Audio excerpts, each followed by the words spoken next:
किसी जमाने में एक रानी यामिनी हुआ करती थी और वह अपने घोड़े पर सवार होकर अपने एक संतान नन्हा सा मुन्ना राजकुमार केशव को घुमाने के लिए अपने साथ घोड़े पर बैठकर सफर करने जा रही थी, अपने राज्य से भी दूर।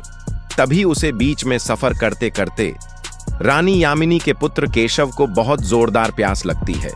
उसका बेटा कहता है कि माताश्री मुझे जोरदार प्यास लग रही है। तो यामिनी चारों तरफ दिशाओं में गौर कर रही थी कि कहीं जल का स्रोत मिलेगा कि नहीं। जैसे ही रानी यामिनी तरफ तरफ दिशाओं में गौर करती है तो बगल में से थोड़ा एक तालाब मिलती है। तो रानी यामिनी अपने बेटे से कहती है, देखो पुत्र, देखो यह रहा तालाब, तुम्हारी प्यास बुझेगी, जाओ पी लो पानी, मैं यही हूँ। तो केशव घोड़ा से नीचे उतर के बगल तालाब के पास जाकर पानी पी के अपनी प्यास बुझाता है।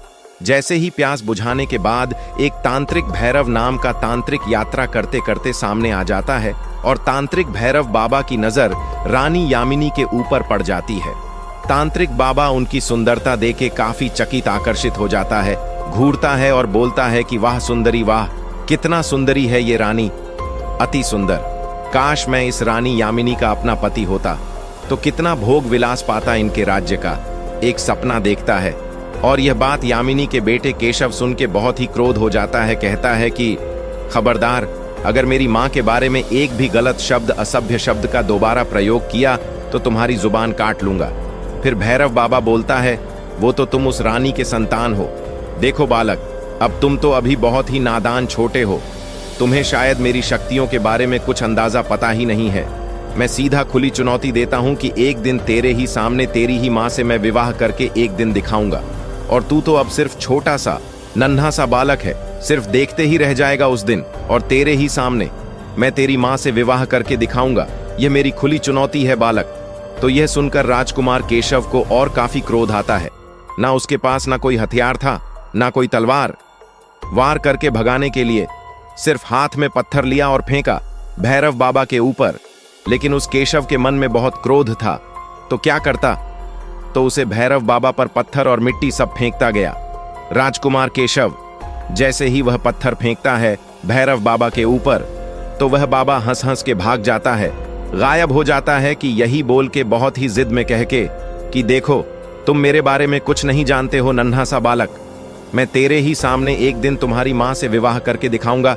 ऐसा बोल के गायब हो जाता है हंस हंस के वह भैरव तांत्रिक बाबा। राजकुमार केशव अपनी माँ के पास वापस आ जाता है।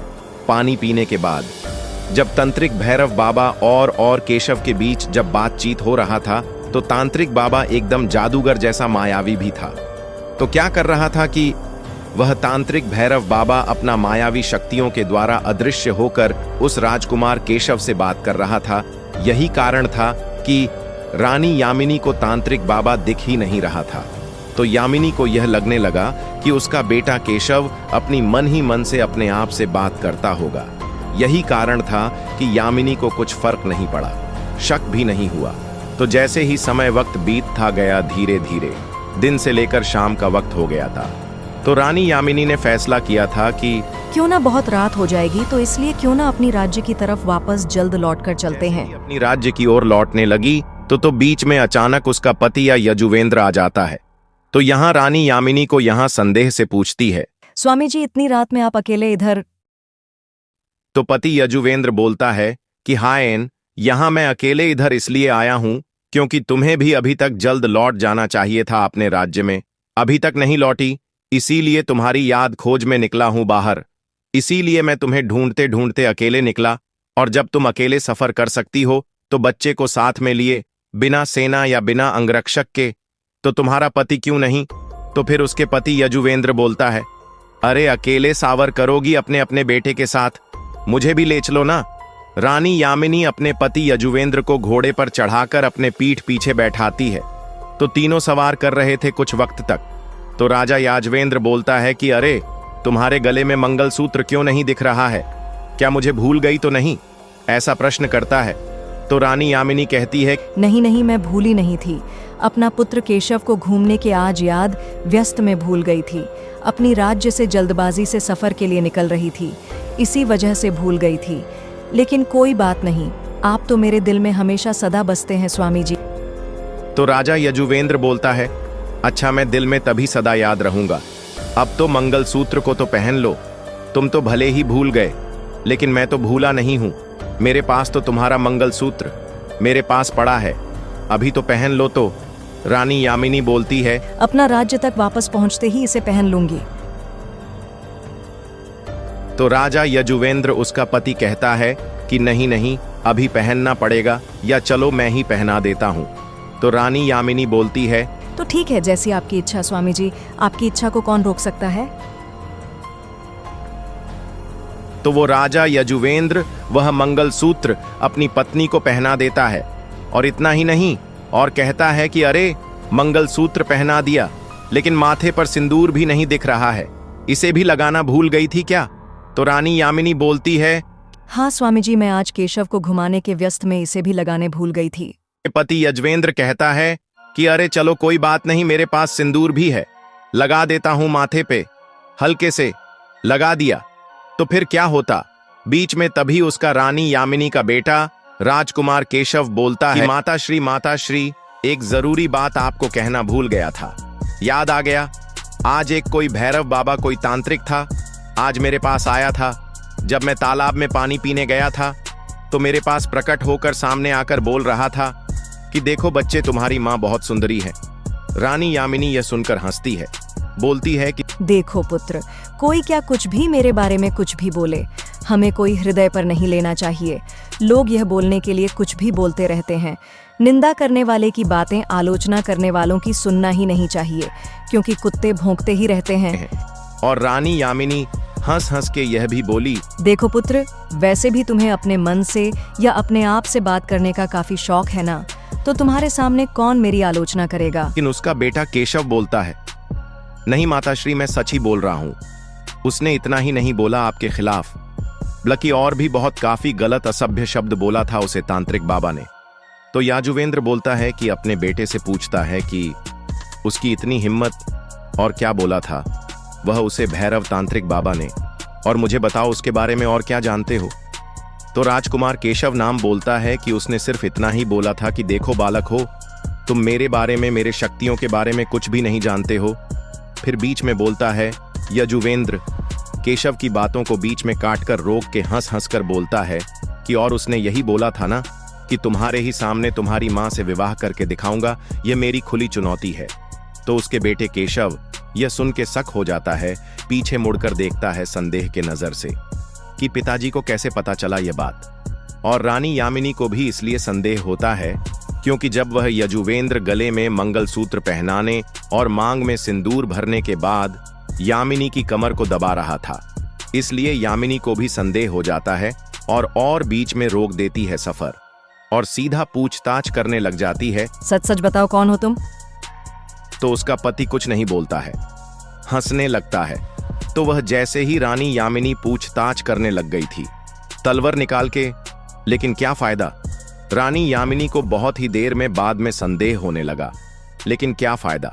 उसके तांत्रिक बाबा ने तो वह चुनौती पूरा करके दिखाया और उसके गले में मंगलसूत्र बांध दिया था और यहां तक उसने उसके माथे पर सिंदूर भी लगवा दिया था, लेकिन तब तक वह तांत्रिक बाबा अपनी असलियत रूप में आ गया था। लेकिन तांत्रिक भैरव बाबा जैसी अपनी असलियत रूप में जाकर आ जाता है तो हंस के कहता है कि देखो बालक, मैंने कहा था ना, तो तुम्हारे ही सामने तुम्हारी मां से विवाह करके दिखाऊंगा। याद है ना, आज ही मैं तुम्हें वो चुनौती दिया था और चमत्कार देखो, आज ही के भीतर ही चुनौती दिया था और आज के भीतरी ही मैं तुम्हारी मां से विवाह करके भी दिखाया और चुनौती भी पूरा किया। तुम चाहकर भी मुझे नहीं रोक पाए बालक। पहना दिया ना तुम्हारी मां के गले में मंगलसूत्र और माथे पर सिंदूर। लेकिन रानी यामिनी काफी क्रोध में आ गई थी। उसके पास भी कुछ दिव्या शक्ति तंत्र मंत्र आता था, शक्तियों का कुछ ज्ञान था, इसलिए उसे तांत्रिक बाबा को निपटाने में लग गई थी। तो उस तांत्रिक बाबा ने भी हाथ में तलवार निकाला। दोनों के बीच काफी जबरदस्त तलवारबाजी चली। ऐसा करते करते बहुत रात हो गई थी, तब कुल 4 घंटे तक चला। दोनों के बीच तक तलवारबाजी चली। कोई हार मानने का नाम नहीं ही ले रहा था, लेकिन अंत में तलवारबाजी करते करते रानी यामिनी भी हार मानने को तैयार नहीं थी। इतना गुस्से में क्रोध ही क्रोध नाम का जाने का नाम ही नहीं ले रही थी। उसके रग रग में खून में क्रोध की एक बूंद ना हो, ऐसा कहा नहीं जा सकता था।